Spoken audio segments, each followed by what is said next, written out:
Buenas noches para todos muchachos, ¿cómo están? ¿Cómo me les ha ido? Buenas noches.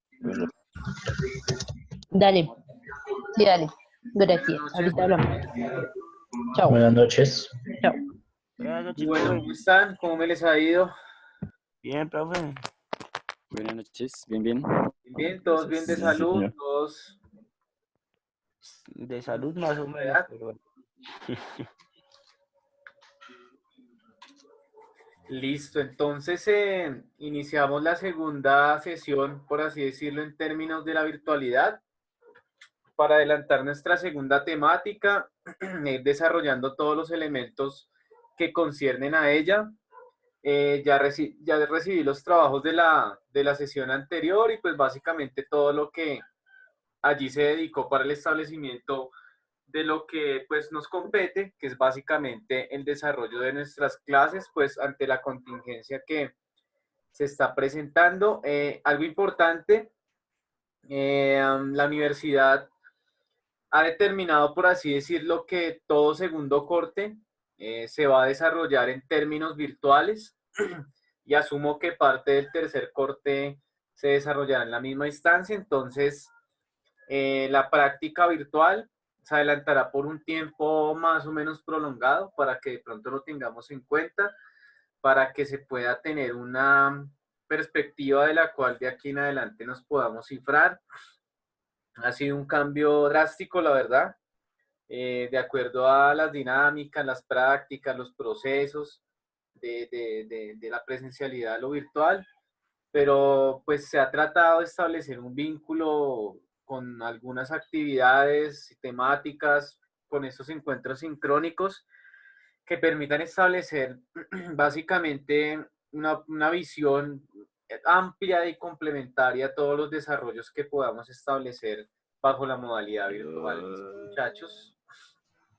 Quienes vayan queriendo participar en el tema de hoy, solamente tienen que levantar la manito, allí en el sistema se puede hacer esa operación como tal, o abren el micrófono manualmente y pueden ir estableciendo su diálogo en ese caso, ¿listo?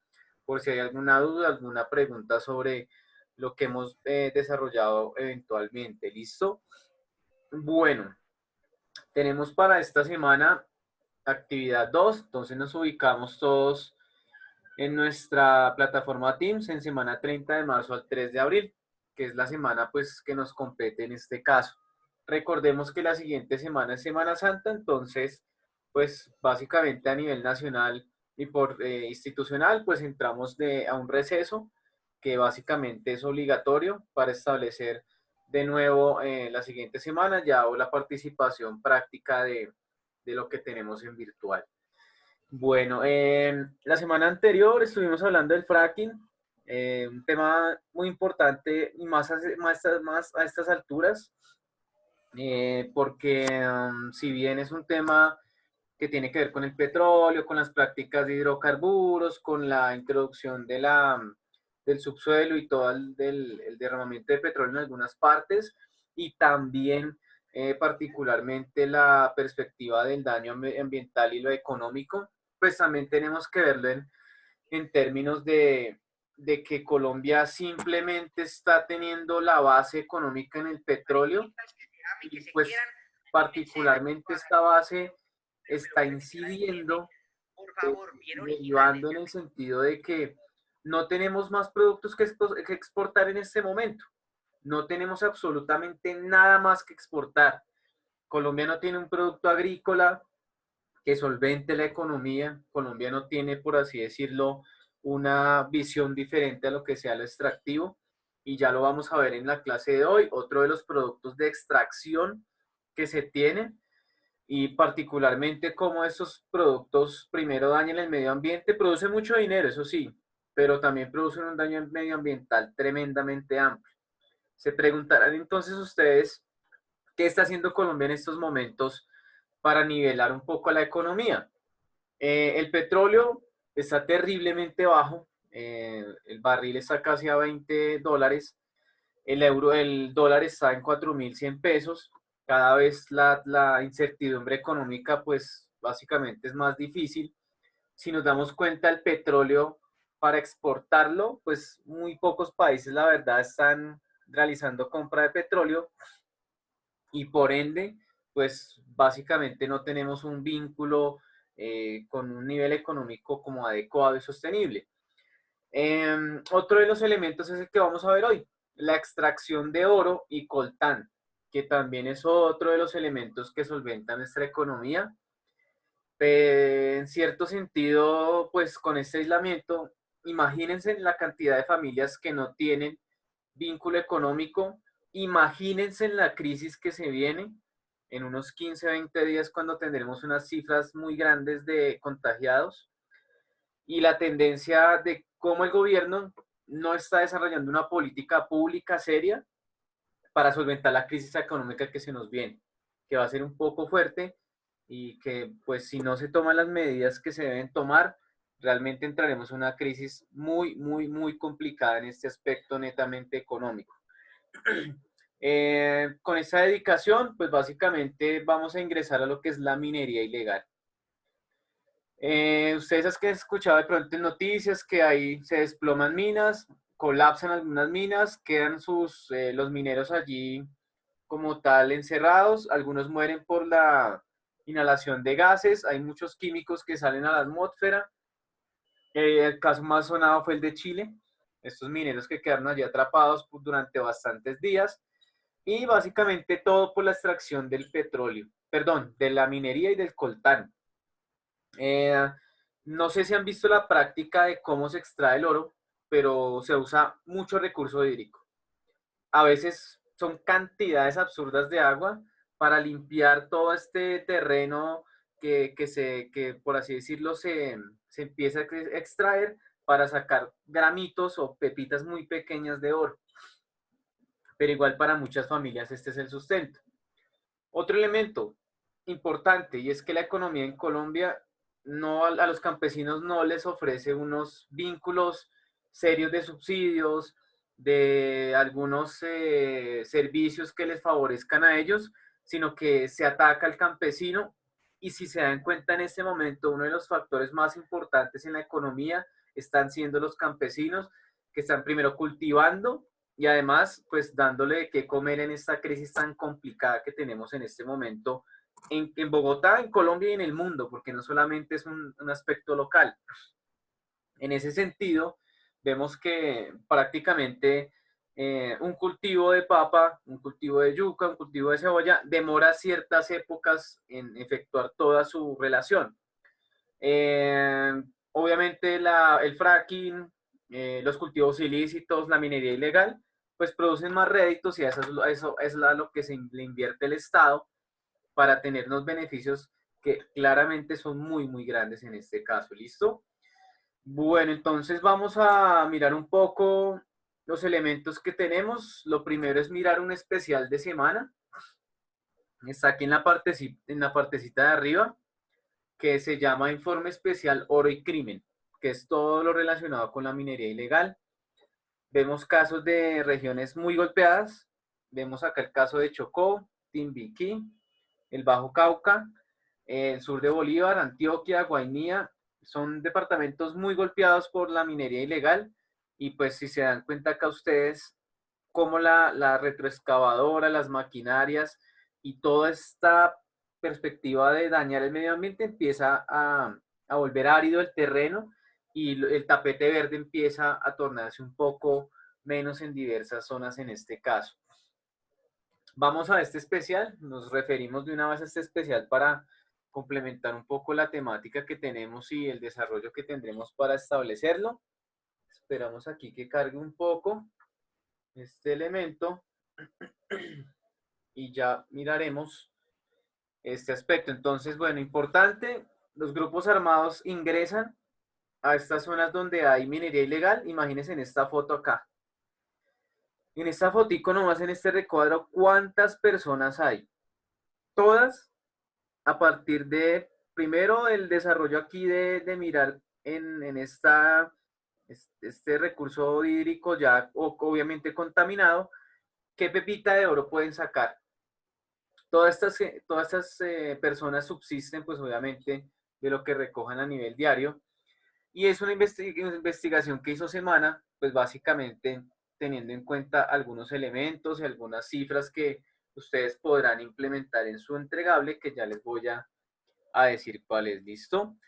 Tenemos algunas cifras, tenemos algunos departamentos que se van estableciendo en cierto sentido. Hay grupos armados que también, por el simple hecho de proteger estas minas, obviamente cobran un impuesto. El alquiler de las maquinarias, a veces salen dueños de los terrenos, se debe pagar, por así decirlo, este elemento. ¿Listo? Bueno, tenemos aquí que según la información que recogió la revista, en 5 minas del país hay presencia de la guerrilla y bandas criminales. Los mineros deben pagarles entre el 5 y el 20% del oro que saque a guerrilla o banda criminal. Además, a los dueños de las dragas les pagan alrededor de 5 millones de pesos mensuales, los comerciantes que compran otro 10% y los que venden gasolina para las retroexcavadoras otro porcentaje. Entonces, básicamente de este negocio está comiendo mucha gente. Bueno, tenemos algunas cifras en dinero. Se tienen pocos cálculos de cuánto dinero puede dejarles a los grupos armados, porque es a los que más les deja dinero. En el 2012 se reportaron 51 toneladas que exportó Colombia, dejando 2.332 millones de dólares como una ganancia, por así decirlo, que eventualmente la minería informal, la mitad de esas ganancias venía de la minería informal. Es decir, que lo que a nosotros nos queda es muy poquito en términos de regalías. Lo otro importante es que las licitaciones, ustedes dirán, ¿y quién permite que se haga todo el control de la minería ilegal en Colombia? ¿Quién lo permite? ¿Quién lo establece? ¿Por qué se da? Básicamente, todo este control o este elemento se establece porque el Ministerio de Ambiente no tiene una regulación seria, no tiene una regulación adecuada, o a veces, debajo de cuerda, se pagan algunos tributos para que esas licencias salgan rápido.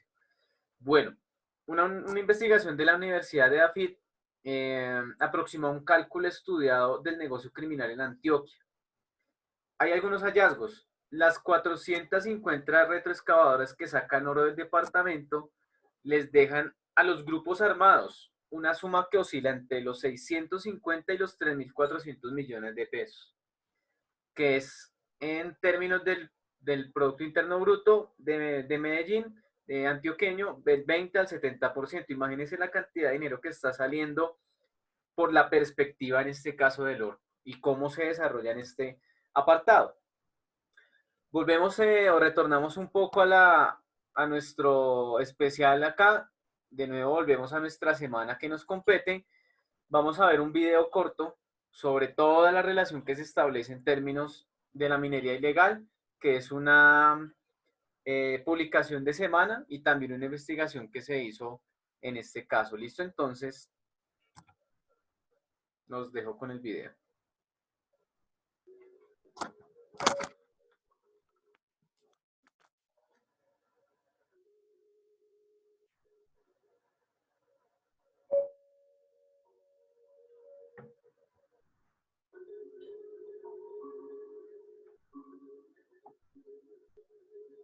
Cuando los conquistadores españoles llegaron por primera vez a Colombia, se embarcaron por el río Magdalena en la búsqueda del famoso dorado, saqueando pueblos indígenas por el camino.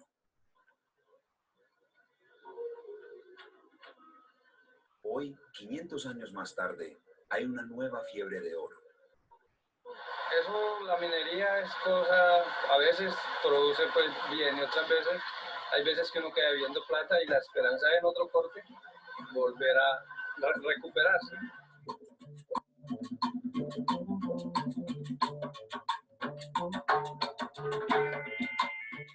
Miles de minas ilegales han surgido en todo el territorio colombiano, muchas de ellas en la cuenca del río Magdalena. Esta mina está situada en el sur del departamento de Bolívar, una región que ha sufrido todas las formas de la violencia en Colombia. La minería ilegal es alimentada por los altos precios del codiciado metal. Se desplomaron los mercados financieros, el oro volvió a coger auge y Colombia era el dorado. Sin las licencias adecuadas, estas minas ilegales son explotadas por un ejército diverso de mineros. Pero los mineros no están enriqueciéndose. Una persona hace barequeando, se saca el día en 40, 50 mil pesitos.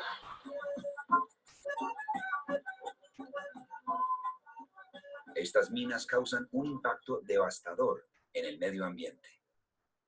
Pues vamos en un boom minero muy grande de oro, donde hay un uso de la minería ilegal y de la legal, yo diría también, pero de la ilegal sobre todo en mercurio, donde esa sí se está depositando en ciénagas y en otros lados son metales pesados, son metales peligrosos, y se pasa rápidamente el pescado y el pescado al humano. No solo contaminan las aguas, sino que también destruyen los hábitats naturales. La minería se puede hacer de manera muy tradicional, de barequeo, etcétera, pero la modalidad de las peligrosas y más devastadoras que hay es que entran ya con unas retroexcavadoras, no queda nada. Si ustedes lo miran es como si fuera la luna.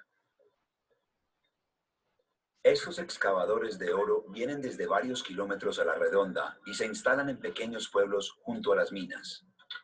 La gente va llegando al son de que hay las minas, la gente va llegando, mucha gente llega a barequear, entonces van haciendo su rancho. En regiones como esta, la minería de oro es el único empleo seguro. El gobierno ha empezado a clausurar las minas ilegales, argumentando que están destruyendo el medio ambiente y en algunos casos están siendo financiadas por paramilitares y grupos guerrilleros. Y al cerrarnos vamos a quedar un poco de gente sin empleo. Y esto es una zona por acá que la mayoría de la gente pues vive de la minería.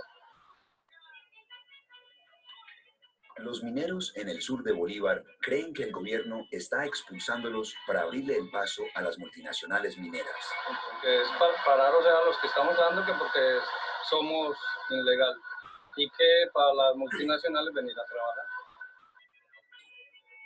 Sin oro, este sería un pueblo fantasma. Hoy, esta mina no produce tanto oro como en el pasado. Es tan solo el alto precio del metal lo que hace que los mineros se queden. Cuando se acaba el oro, no, pues ya a la gente le toca volverse, se van para otra parte donde hayan minas, donde hayan minería, pues la gente vuelve y se va. Finalmente, cuando la mina se agote o el gobierno la cierre, los mineros seguirán su camino, arrasando bosques en busca de su pequeño Eldorado.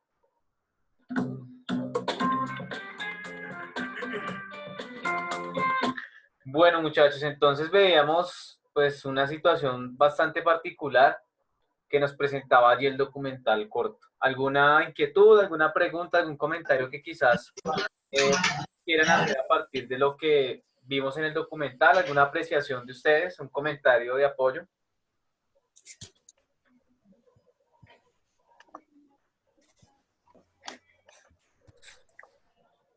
¿Alguna opinión que quizás de pronto podamos ofrecer de acuerdo a lo que la situación tan grave que tenemos respecto a las minas? Un punto de vista que algunos de ustedes tengan, muchachos, para apoyo a la clase. Pues, digamos, mi punto de vista es como la minería ilegal tiene cosas buenas, digamos, para las oportunidades que brinda a las personas que subsisten de esto a diario y siempre están buscando como dónde hacer la minería para subsistir. Exacto. Lo malo es que está contaminando el medio ambiente, no se tienen, digamos, como los parámetros o las medidas necesarias para hacer esto correctamente y así. Exactamente. Sí, es una situación muy difícil, no solamente se ve en Antioquia, en el Urabá, en Chocó, en muchas zonas se ve de manera indistinta todo este flagelo que nosotros tenemos allí compuesto, y particularmente la incidencia del gobierno a veces es muy poca, porque no pueden intervenir cuando un grupo al margen de la ley está allí constituido, no hay ingreso como tal, y pues eventualmente quizás hay unas problemáticas que realmente deben tener sus asuntos importantes y básicamente toda la relación que se da en este caso. Retomamos de nuevo la revista que tenemos, el panorama que se establece allí y todo lo que nosotros, por así decirlo, podemos tener en cuenta a la hora de, como decían en el documental, que de un momento a otro el oro volvió a tener una puja bastante fuerte, un aspecto bastante relevante a la hora de establecerse como el vínculo expreso, por así decirlo, y cómo se empezó a desarrollar una tendencia de que el oro, pues eventualmente podía ser de nuevo el ingreso en este caso. Dice acá que Colombia ha producido oro desde que se tiene memoria, pero nunca antes se estaba extrayendo, como en los últimos 3 años. Más de 50 toneladas anuales en promedio. La principal razón es el precio, que pasó de 16.000 pesos el gramo en el año 2000 a 87.000 pesos hoy. Entonces imagínense ustedes estar en estas minas, encontrarse 2, 3 gramos de oro, pues básicamente ese es el sustento que ustedes pueden tener particularmente con su familia. También se puede establecer en este caso, Sergio, si quiere puede ir abriendo su micrófono y puede participar, no hay problema, si quiere lo puede hacer de una vez. Ahí Buenas ya. noches, profe. Bien, ¿cómo está? Buenas noches para todos. Profe, una pregunta. Cuénteme. ¿Cómo podríamos suplantar lo del petróleo? O sea, a nivel económico para el país. Bien, bien, bien, me parece muy bien esa pregunta. Y es que en algún momento se quiso potenciar el petróleo, pues con toda la medida del fracking. Y también se hizo una propuesta hace unos años de también que el aguacate fuera uno de los productos que se pudiese exportar de manera amplia, equiparándose con el petróleo. Eso sería una manera importante de entender. Es decir, que un producto agrícola pudiese ser el que le equipara en cierto sentido todo la... Sí, exactamente. Que pudiese ser el que equiparar la economía en Colombia para llevarlo a otros países, cosa que paradójicamente se está haciendo ahorita. Fíjense que está más caro eh, el, el aguacate en términos de exportación que el propio petróleo en este momento. Y lo pueden averiguar por cualquier lado. Es decir, que está mucho más caro y es más beneficioso exportar ahorita aguacate que estar exportando, no sé, petróleo. ¿Por qué? Lo que se necesita en estos instantes es comer. Es fundamental la medida de establecer que en este momento el petróleo no se puede constituir como una de las macroeconomías en Colombia, sino que básicamente tendríamos que cambiarlo por otro, no sé, alimento diferente, otro producto agrícola diferente. ¿Qué pasa en Colombia? Hay algo también muy curioso. Desde el año 80-90, nosotros veíamos que el café era un producto de exportación también muy, muy certero. Se fue decayendo su valor internacional, pero también en el año 80 y 90 el tráfico de cocaína fue muy grande. En términos y en cifras, como nosotros vemos acá, el gramo y demás elementos, exactamente, César. Hacer 1 kilo de cocaína, procesarlo con los químicos, con el jornalero, costaba entre 3 y 4 millones de pesos. Cuesta entre 3 y 4 millones de pesos. Hace unos años, pues obviamente este precio era más reducido. Pasarlo o exportarlo, que esa cocaína pase a Estados Unidos, vale 15.000, vale entre 10.000 y 15.000 dólares. Estamos hablando de 30 millones de pesos, ese mismo kilo. Entonces, si Pablo Escobar en algún momento se dijo que podría pagar la deuda externa, obviamente, el dinero que producía en términos de tráfico de cocaína, pues evidentemente se va desde ese punto de vista. ¿Por qué? Si 1 kilo produce tanta ganancia, imagínense mandar toneladas de cocaína al exterior. Esto reflejaba unas cifras impresionantes en dinero. Y no es por nada, pero sí puede ser el hombre más rico del mundo llegó a hacerlo porque la exportación se daba. Otro caso interesante, y es que en el Plan Colombia se quería, por así decirlo, establecer de una manera la perspectiva de parar con este flagelo. Sí, exactamente. Básicamente, Sergio, en este momento no tengo una cifra correcta, pero creo que más o menos no estamos hablándolo en unidad, sino más o menos En términos de libra, estamos hablando más de 30 a 40 dólares. El barril de petróleo está en 20. Entonces imagínense que eventualmente la exportación del aguacate está siendo más significativa que el petróleo en el hoy. Exactamente, Johnny, perfectamente esa apreciación. Exacto, 50 dólares el bulto y son renovables.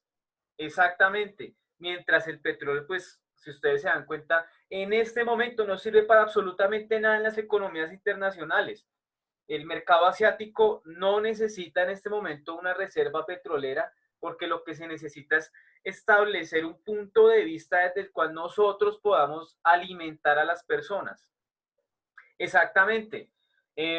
Muchos creían ingenuo cuando se dio la propuesta de que podría establecerse hidrocarburos de este producto, que eventualmente si se podía prender un carro con un aguacate.